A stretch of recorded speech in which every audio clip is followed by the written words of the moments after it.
Welcome guys, welcome back to my channel doctor कायना जोतो। I hope you all are well and doing great. So guys, आज का जो lecture है वो लेक्चर नंबर जो है वो चैप्टर नंबर 71 का लेक्चर है, जिसमें हम लोग dietary balance, regulation of feeding, obesity, starvation, vitamins and minerals को कवर करते हैं। हमारे पास डाइटरी बैलेंस भी कवर हो चुका है, रेगुलेशन ऑफ फीडिंग भी कवर हो चुका है, obesity, starvation, vitamins and minerals सब कवर हो चुका है। अब हमारे पास जो मोस्ट इंपॉर्टेंट है, मीन्स कि वाइटामिन्स एंड मिनरल्स के अलावा बाकी सब ऑब्जेक्टिव्स कवर हो चुके हैं। तो आज के टॉपिक में हम लोग वाइटामिन्स को जो है कवर करेंगे। सो अगर हम वाइटामिन्स की बात करते हैं, a vitamin is an organic compound needed in a small quantity for normal metabolism that cannot be manufactured in the cells of the body. Lack of vitamin in the diet can cause important metabolic deficits. Table 17.3 lists the amounts of important vitamins vary considerably depending on such factors as body size, growth, amount of exercise, and pregnancy. Storage of vitamins in the body. Vitamins are stored to a slight extent in all cells. Some vitamins are stored to a major extent in the liver. For instance, the quantity of vitamin A stored in the liver may be sufficient to maintain a normal person's for 5 to 10 months without an intake of vitamin A. The quantity of vitamin D stored in the liver is usually significant to maintain a person for 2 to 4 months without any additional intake of vitamin D. The storage of most water-soluble vitamins is readily slight. That applies especially to most vitamins B compounds. When a person's diet is deficient in vitamin B compounds, clinical symptoms of the deficiency can sometimes be recognized within a few days, except vitamin B12, which can last in the liver in a bound form for a year or longer. Absence of vitamin C, another water-soluble vitamin, can cause symptoms within a few weeks and cause death for scurry in 20 to 30 weeks. Okay, guys. So vitamin में क्या कहा है, देखो vitamin हमारे पास जो होते हैं, हमारे पास ऑर्गेनिक कंपाउंड्स होते हैं जो हमारी बॉडी को बहुत स्मॉल अमाउंट में रिक्वायरमेंट होती है, ठीक है। लेकिन ये हमारे मेटाबॉलिज्म के प्रोसेस के लिए बहुत ही ज़्यादा, हमारी बॉडी के सेल्स के लिए बहुत ही ज़्यादा इंपॉर्टेंट होते हैं। इन वाइटामिन की अगर डेफिशिएंसी होता है तो ऑब्वियसली हमारे पास कुछ सिम्टम्स अवकेयर होते हैं, क्लिनिकल सिम्टम, जिसकी बेसिस पे हमें पता चलता है कि इन वाइटामिन के हमारे पास किस वाइटामिन की जो है वो डेफिशिएंट हो गया है हमारी डाइट में। अच्छा, इनकी वजह से बहुत सारे हमारे पास डिसऑर्डर्स भी अकर होते हैं जो हम लोग लाइन वाइज जो है कवर करेंगे। अच्छा, इसके अलावा क्या होता है कि इनकी मीन्स के हमारी यहाँ पे एक चार्ट दिया गया गाइडेंस का, इसमें हमारे पास बताया गया कि कौन डेली रिक्वायरमेंट्स किस वाइटामिन को कितने अमाउंट में हमारे पास बॉडी को ज़रूरत होती है फॉर डेली इनटेक की। तो ये वो सब वाइटामिन एक जो है हमारे पास थायमीन है, राइबोफ्लेविन, नियासिन है, ascorbic, vitamin D, E K, folic acid, B12, pyridoxine and pantothenic acid. सो इनकी वैल्यूज़ आप लोगों को याद करने की ज़रूरत नहीं, कोई एग्जाम में पूछना नहीं, लेकिन आपको पता हो। एक्चुअली लैब में भी आप लोग देखेंगे तो आपको लैब रिपोर्ट्स में ना इनकी वैल्यूज़ आपको इसलिए इतनी ज़्यादा याद करने की ज़रूरत नहीं होती, आप लोगों को इतना फोर्स नहीं किया जाता, क्योंकि लैब्स में ना हर लैब अपनी एस्टिमेट देता है कि आपको उन रिपोर्ट्स में पता चल जाता है कि हमारे पास विटामिन ए की डेफिशिएंसी है या नहीं, क्योंकि वो वहाँ पे एवरेज देते हैं। फॉर एग्जांपल यहाँ पे जो है हमारे पास फॉर एग्जांपल हमारे पास यहाँ पे अगर हम किसी के ले लेते हैं, जैसे हम लोगों ने थायमीन दे दिया, ठीक है, थायमीन हमारे पास 1.5 mg है, तो वहाँ पे कि इतनी अमाउंट हमारे पास डेली रिक्वायरमेंट होनी चाहिए। तो इस तरीके से वैल्यूज़ दी जाती हैं उन रिपोर्ट्स में, तो आप लोगों को पता चल जाता है कि किस चीज़ की डेफिशिएंसी है क्लिनिकल बेसिस के तौर पर। सो ये वो वाइटामिन का चार्ट है, ठीक है। अब यहाँ पे क्या कह रहे हैं, यहाँ पे वही कह रहे हैं कि हमारे पास हमारी बॉडी को जो है वो वाइटामिन की ज़रूरत होती है, और जब हमारी बॉडी में ज़्यादा अमाउंट में वाइटामिन हम लोग ले लेते हैं ना, तो कुछ हमारे वाइटामिन जो है हमारे लिवर में स्टोर हो जाते हैं। फॉर एग्जांपल वाइटामिन ए है, वो हमारे पास जो है वो मंथ तक जो है वो स्टोर हो जाता है और यूज़ हो सकता है। इस तरीके से कुछ मंथ तक वाइटामिन डी है वो भी स्टोर रहता है। फॉर एग्जांपल अगर हमारी डाइट में वाइटामिन ए की कमी हो गई है तो हमारा लिवर जो है ऑलरेडी वाइटामिन ए को स्टोर करके रखता है, और 10 to 15 मतलब 5 to 10 मंथ तक हम without intake of vitamin D अपनी रिक्वायरमेंट्स को फुलफिल कर सकते हैं। इस तरीके से वाइटामिन डी अगर हमारी डाइट में नहीं है तो 2 to 4 मंथ तक हम लोग स्टोर वाइटामिन को यूज़ कर सकते हैं। लेकिन जो वाटर सॉल्युबल वाइटामिन होते हैं उनमें थोड़ी सी जो है वो मुश्किल होती है। जो वाइटामिन वाटर सॉल्युबल वाइटामिन हैं उनके अंदर ऐसा कुछ नहीं होता, उसमें हमें जो है लेने पड़ते हैं। लेकिन विटामिन B12 एक ऐसा वाटर सॉल्युबल है जो कि काफ़ी डेज तक मीन्स के हमारे लिवर में होता है। अच्छा, अगर इन वाइटामिन की डेफिशिएंसी हो जाएगी तो मंथ्स के वीक्स के अंदर ही हमें इन डेफिशिएंसीज के बारे में पता चल जाएगा कि कौन सी डेफिशिएंसी की वजह से क्या हो रहा है। अब हम लोग बात कर लेते हैं विटामिन ए की, ठीक है। विटामिन ए के बारे में आप कुछ पैराग्राफ्स बताए गए हैं जो कि मोस्ट इंपॉर्टेंट है, लाइक विटामिन ए। अच्छा, सबसे पहले तो पॉइंट याद रखिएगा, विटामिन ए है एंटी इन्फेक्शन विटामिन है। Vitamin A occur in the animal tissues as retinol. The vitamin does not occur in the food of vegetable origins, but provitamins for the formation vitamin do occur in abundance in many vegetable foods. There are yellow and red carotenoid pigments which because their these are the yellow and red carotenoid pigments which because their chemical structure are similar to that vitamin can be changed into vitamin A in the liver. अच्छा, vitamin A जो है basically हमें animal tissue से retinol से मिलता है, ठीक है, लेकिन इसका प्रीकर्सर आप कह सकते हैं कि वो काफ़ी सारे वेजिटेबल्स में भी होता है जिनके अंदर रेड कैरोटिनाइन पिगमेंट्स होते हैं, ठीक है, रेड और yellow कैरोटिनाइन.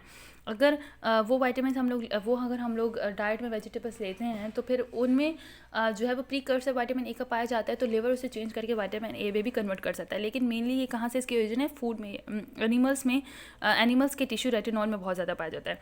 Vitamin A deficiency cause night blindness and abnormal epithelial cell growth. अच्छा, विटामिन ए की डेफिशिएंसी क्या कहती है, नाइट ब्लाइंडनेस कॉज करवाती है और उसके अलावा क्या कॉज करवाती है, एबनॉर्मल एपिथेलियल सेल्स करवाती है, ठीक है, cells की growth. One basic function of vitamin A is to use in the formation of the retinal pigments of the eye. Vitamin A is needed for the visual pigments and therefore to prevent night blindness. Vitamin A बहुत ज़रूरी होता है क्योंकि vitamin A की वजह से colour night blindness नहीं होती, क्योंकि vitamin A क्या करता है, हमें रेटिनॉल पिगमेंट्स जो होते हैं आई के उनको फॉर्म करवाता है, ठीक है, तो ये नाइट ब्लाइंडनेस से हमें रोकता है. Vitamins A is also necessary for normal growth of the most cell of the body and especially for normal growth and proliferation of different types of epithelial cell. Vitamin A जो होता है वो also necessary होता है normal growth of the most cells of the body, specially normal growth of the like epithelial cells की proliferation में बहुत important रहता है. When vitamin A is lacking the epithelial structure of the body tend to become stratified and keratinised. जब vitamin A की deficiency होती रहती है तो फिर जो हमारे पास एपिथेलियल सेल्स हैं वो बिकम हो जाते हैं, स्ट्रक्चर वो स्ट्रेटिफाइड हो जाते हैं या फिर कैरेटिनाइज में कन्वर्ट हो जाते हैं. विटामिन ए डेफिशिएंसी मैनिफेस्ट है by scaliness of the skin and sometime acne. और विटामिन ए की डेफिशिएंसी अगर होती है तो स्कैननेस ऑफ स्किन के ऊपर स्केल्स शुरू हो जाते हैं और acne. Failure of growth of the young animals including cessation of the skeletal growth रुक जाती है काफ़ी सारे यंग एनिमल्स में, ठीक है. Failure of the reproduction associated with specially with atrophy of the germinal epithelium of the testis and sometime interruption of the female sexual cycle. अच्छा, इसकी वजह से काफ़ी बार ये होता है कि फेलियर हो जाती है, रिप्रोडक्शन की फेलियर हो जाती है. उसके अलावा क्या होता है कि टेस्टिस के ऊपर जो हमारे पास जर्मिनल एपिथेलियम्स होती है उसके अंदर एट्रोपी हो जाती है. उसके अलावा फीमेल सेक्सुअल जो साइकिल है वो भी हमारे पास वो भी डिफेक्ट हो जाती है, उसमें को भी इफेक्ट पड़ता है. और 4 है केरेटिनाइजेशन ऑफ कॉर्निया की केरेटिनाइजेशन हो जाती है जो कि which result in the corneal opacity and blindness, जो कि ब्लाइंडनेस कॉज करती है. In vitamin A deficiency the damage epithelial structures often infected. Vitamin A deficiency में जो डैमेज एपिथेलियल स्ट्रक्चर्स होते हैं वो इन्फेक्टेड हो जाते हैं. Conjunctive of the eye, lining of the urinary tract and respiratory passage. Vitamin A has been called anti infection vitamin. अच्छा, vitamin A की डेफिशिएंसी की वजह से क्या क्या हो जाता है कि हमारे पास कॉर्निया, कंजक्टिव ऑफ आई जो है वो हमारे पास क्या हो जाता है, इन्फेक्टेड हो जाता है. यूरिनरी ट्रैक की लाइनिंग वो बस इन्फेक्टेड हो जाती है. रेस्पिरेटरी पासेज जो है वो इफेक्टेड हो जाता है क्योंकि वो सब एपिथेलियम्स की कवरिंग होती है उनके ऊपर. जहाँ जहाँ एपिथेलियम की कवरिंग होती है वो सारी चीज़ें डिफेक्ट हो जाती हैं. सो ये याद रखिएगा कि विटामिन ए की डेफिनेशन की वजह से नाइट ब्लाइंडनेस होती है और एबनॉर्मल एपिथेलियल सेल्स ग्रोथ हो जाती हैं, ठीक है. और एज अ एंटी इन्फेक्शंस काम करता है हमारे पास विटामिन ए, ओके. उसके अलावा है और कहाँ से ही हमें मिलता है, रेटिनॉल जो एनिमल्स टिश्यूज है वहाँ से मिलता है. Thiamine, vitamin B1. Thiamine operate in the metabolic system of the body principally as thiamine pyrophosphate. This compounds functions.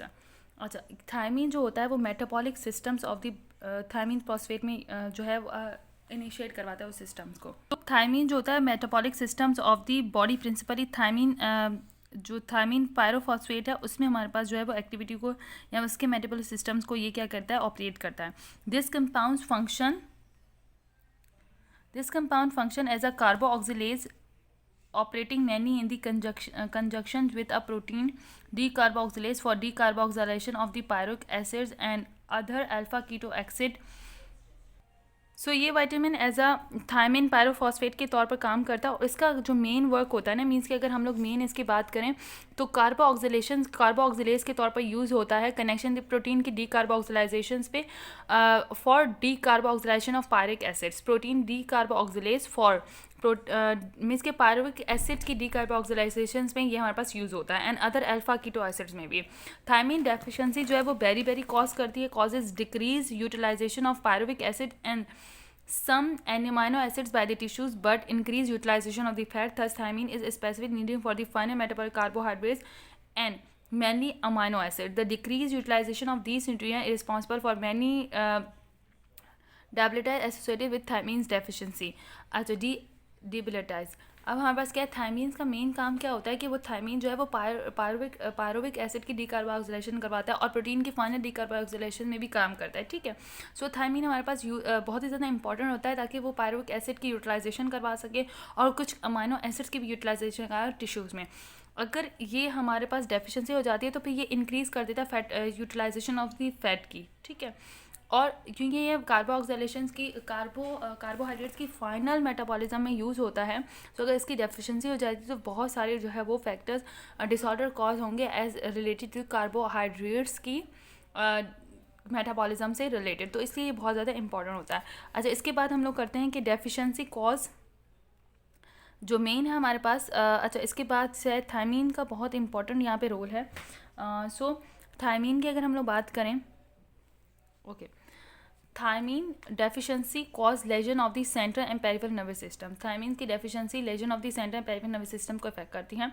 The central nervous system normally depend almost entirely on the metabolism of the carbohydrate for its energy.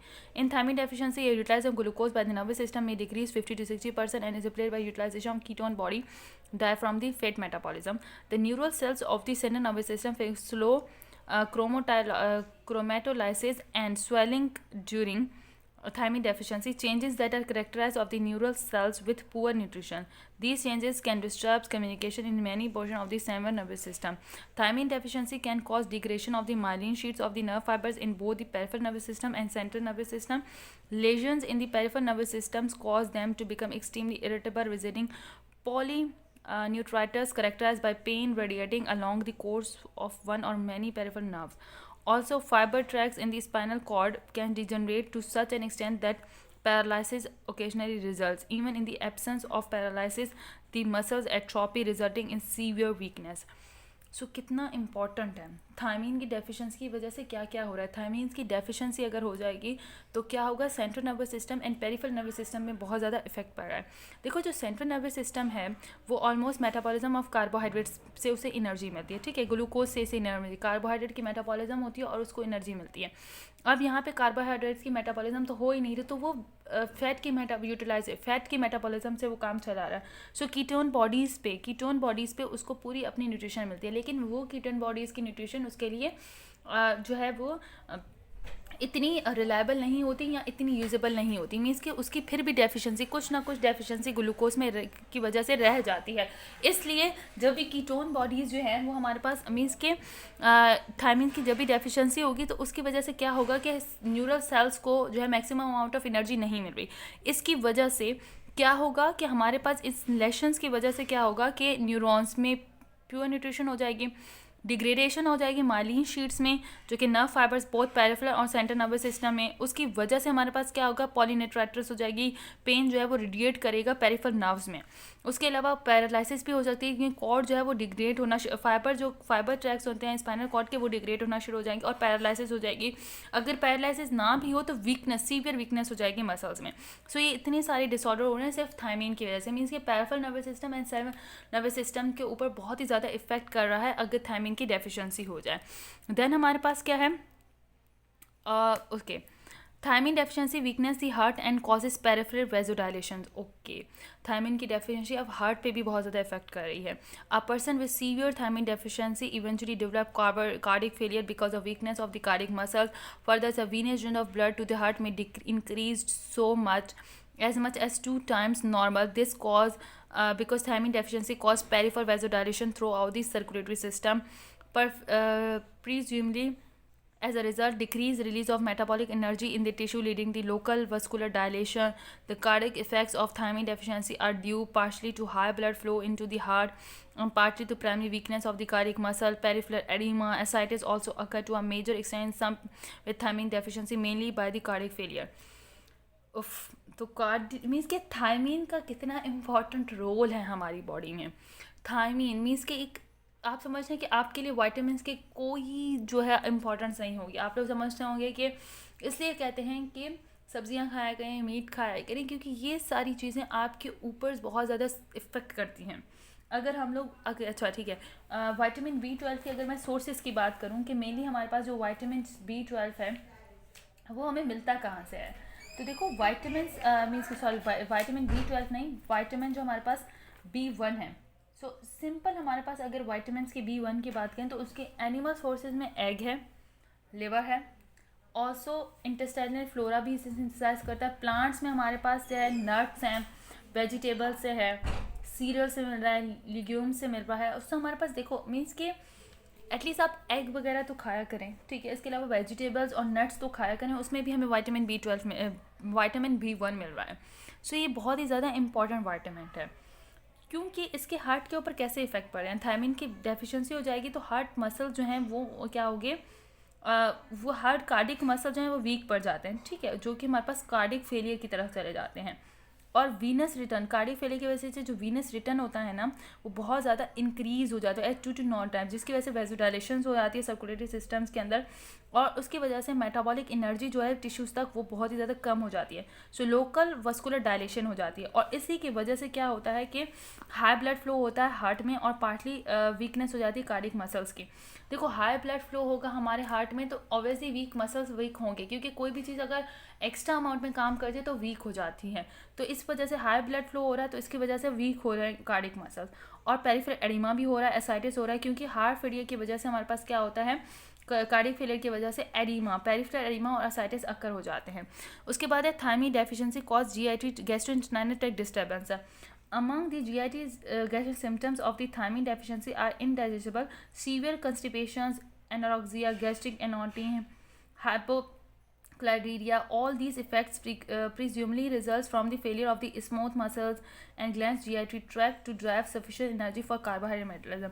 अच्छा, थायमिन्स की deficiency की वजह से GIT track में भी बहुत सारे problems हो रहे होते हैं, लाइक डेफिशिएंसी एज इंजेक्शन नहीं हो पाएगी, सीवियर कंस्टिपेशन हो जाएगी, गैस्ट्रिक एट्रोपी हो जाएगी, मीन्स के GIT ट्रैक के जो मसल्स हैं वो इतनी जल्दी काम नहीं करेंगे, और इसकी वजह से स्मूथ मसल्स एंड ग्लैंड जो GIT ट्रैक के वो हमारे पास फेल होना शुरू हो जाएंगे।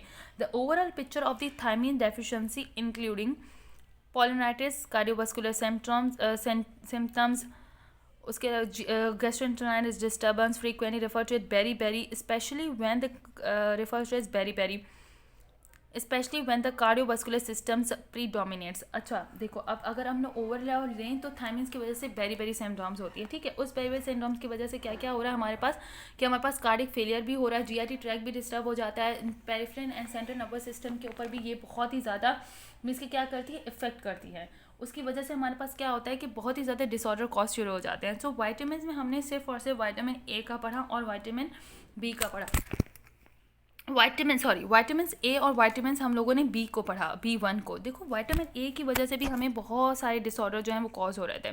विटामिन A की वजह से क्या हो रहा था, हम लोगों ने पढ़ा था कि एपिथेलियल लाइनिंग जो भी थी उसमें बहुत ज़्यादा इफेक्ट पड़ रहा था, हार्मोनल चेंजेस पे इफेक्ट पड़ रहा था, रेस्पिरेटरी पासेज पे हमारे पास जो एपिथेलियम थी वो हमारे पास वो चेंज हो रही थी, तो उसकी वजह से बहुत सारे इफेक्ट पड़ रहे थे।